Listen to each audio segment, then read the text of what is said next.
से मेरा आग्रह है कि वो संयम बरते।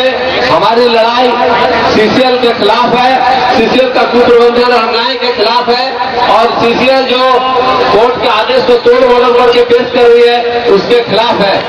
कथारा में भी आज हजारों का जनसैलाब उमड़ पड़ा है। मैं वहीं से आपके बीच आया हूं आपका हौसला अफजाई करने के लिए। और पिछले 10 दिनों से लगातार सीसीएल और बीसीसीएल पूर्वांचल में लगातार इस तरह के जुलूस प्रदर्शन धरने हो रहे हैं। हमारे साथी अभी जिक्र कर रहे थे कि कल परसों बरका स्याल क्षेत्र में करीब 25,000 लोगों ने जनरल मैनेजर के कार्यालय को घेर लिया था, आप जानते हैं। और आज बरका स्याल क्षेत्र और अरगड्डा क्षेत्र बंद है। आपको यह भी मालूम है, आपको यह भी मालूम है कि भारत कोचिंग को धनबाद आज पूरा बीसीसीएल बंद है। इन्हीं सवालों को लेकर अखबारों के जरिए, न्यूज चैनलों के जरिए आप लगातार देख रहे हैं कि किस तरह का बर्बाद किया जा रहा है, लोगों को घर से बेदखल करने का कोशिश की जा रही है। यह कि कोर्ट का आदेश है। कोर्ट का क्या आदेश है भाई? कोर्ट ने क्या कहा आपको? कोर्ट में सीसीएल के वकील ने क्या दाखिल किया? इसलिए आज हम लोग लगातार जिस दिन से यह बात अखबारों में आई, हम लोग वकीलों से राय परामर्श करते रहे। कल भी रात 1:30 बजे के आसपास रांची से लौटा हूं और परसों रात भी करीब 1 बजे रात को लौटा हूं। आज हमारे वकील भी शिवरात आज 3 इंटरवेन पिटीशन दायर करेंगे, एक व्यवसायियों की तरफ से, दूसरा जो आश्रित है जिनको भी नोटिस दी जा रही है उनके तरफ से, और एक एक्स एम्प्लॉय की तरफ से। ये 3 इंटरवेनिंग पिटीशन आज हाईकोर्ट माननीय हाईकोर्ट में दाखिल हो गया होगा। हमारे नेता रविंद्र कुमार गए हुए हैं, मैं भी साथ में था, रात को आया। उन्होंने कहा चलो स्याल में बरका स्याल में रहोगे। हमने जाके क्या करेंगे, कल तो बंद है बरका स्याल, और धोरी और बेरमो में भी प्रदर्शन को देखना है।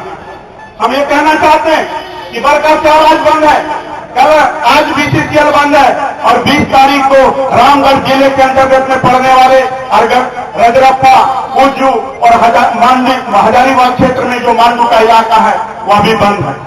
ये अलग अलग जगहों पर अलग अलग तरीके से लोग विरोध कर रहे हैं, प्रदर्शन कर रहे हैं, बंद कर रहे हैं। सवाल उठता है इन सारे जो आंदोलन हो रहे हैं उसको एक सूत्र में बांधने का, यह काम कौन कर सकता है? इसीलिए अभी हमारे साथी चर्चा कर रहे थे कि एक सूत्र में इसको बांधने की जरूरत है, इस आंदोलन को, इस संघर्ष को, ताकि यह मंजिल तक पहुंचाया जा सके। आपको याद दिला दे, यहां हमारे बहुत सारे लोग हैं। यह करगली कोलवरी है, बगल में बोकारो कोलवरी।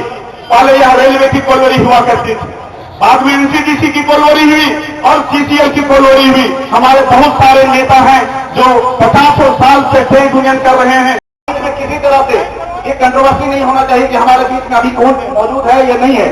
क्योंकि मुझे भी मालूम है, मैं भी बेरमो से बाहर था, मैं केरला गया था इलेक्शन के वहां चुनाव में, तो बीच में कंट्रोवर्सी हो रही थी कि मेरा जिला पार्षद कहाँ गायब है, विधायक भी गायब है, एमपी भी गायब है। साथियों, कोई कहीं चला जाता है तो उसको आने में वक्त लगता है। और इतिहास गवाह है कि हमारे पूर्वजों ने यहाँ 50 साल से इस इलाका को सींचा है, और वो दर्द मेरे दिल में है। हम समझते हैं कि बेरमो भी जानता है कि हमारे परिवार में कभी भी बेरमो के आम मजदूरों के साथ कभी गद्दारी नहीं किया, इसलिए वो भी आपके साथ थे, हम भी आपके साथ हैं, ये बताना चाहते हैं। इसलिए और रही बात इस लड़ाई को, तो जिस बात को आप भी झेल रहे हैं वो मैं भी दर्द झेल रहा हूं। मुझे भी नोटिस मिला कोर्ट का, इसके मैंने दिया है, मुझे भी। मैं यहाँ नहीं था, मेरे घर में जाकर नोटिस दे दिया गया। मैं जब वहां से लौटा, मेरी मां ने पूछा बेटा क्या होगा, मैंने बोला जो बेरमो के आवाम के साथ होगा तो मेरे साथ भी होगा। इसीलिए साथियों, आपको आज के लिए सारे लोग, सारे यूनियन, सारे पार्टी के लोग गंभीरतापूर्वक लगे हुए हैं। सारे लोग कोशिश कर रहे हैं कि कौन सा रास्ता निकाला जाए कि आपके लिए सही, आपके बचाव के लिए सही रास्ता हो सके।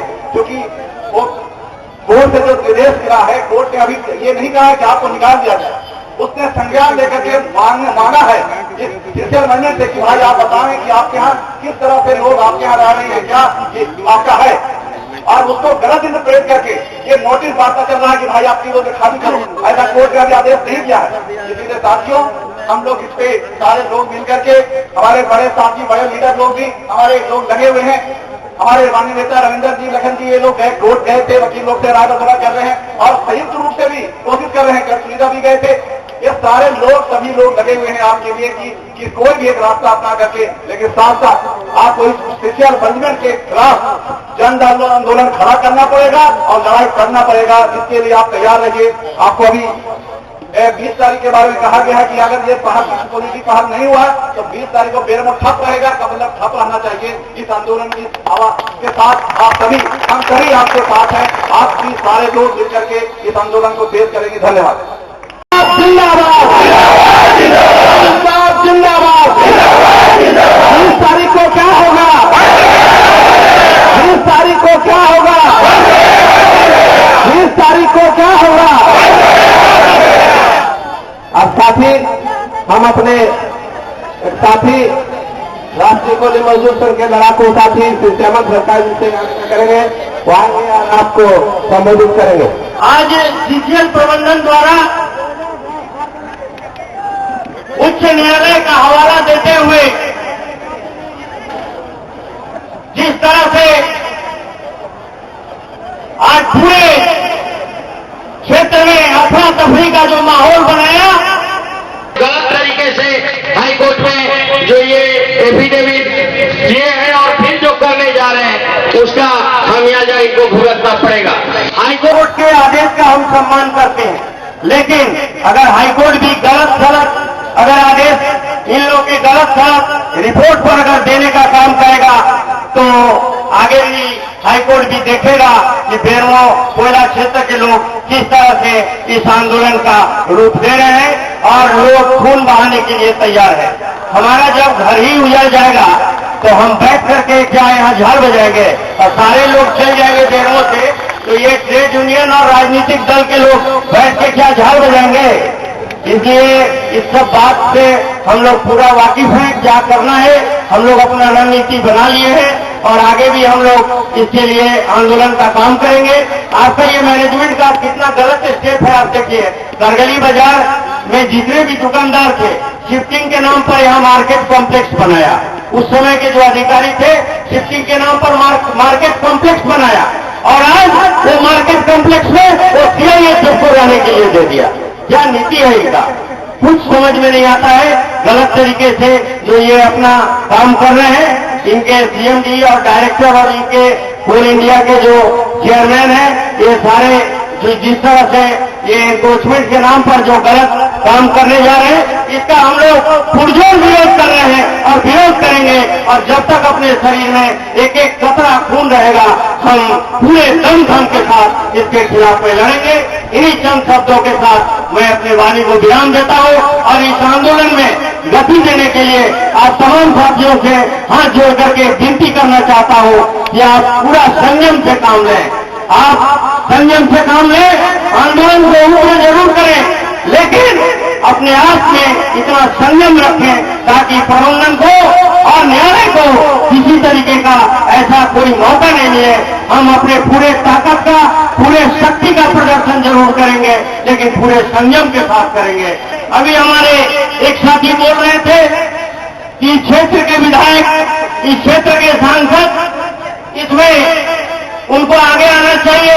हम अपने साथी को बताना चाहते हैं कि क्षेत्र के सांसद और इस क्षेत्र के विधायक अपने पूरे ताकत के साथ आपके साथ है। जिसका जीता जागता मिसाल सांसद की तरफ से जो बयान आया, विधायक की तरफ से जो बयान आया, आपने पढ़ा होगा। पूरे दम के साथ सांसद और विधायक इस क्षेत्र का जो प्रतिनिधित्व करते हैं, जो आपके बहुमूल्य मतों से आज सांसद और विधायक हैं, वो पूरे ताकत के साथ आपके साथ इस आंदोलन में शामिल है। आपको किसी तरीके का मन में कोई संकोच करने की बात नहीं है।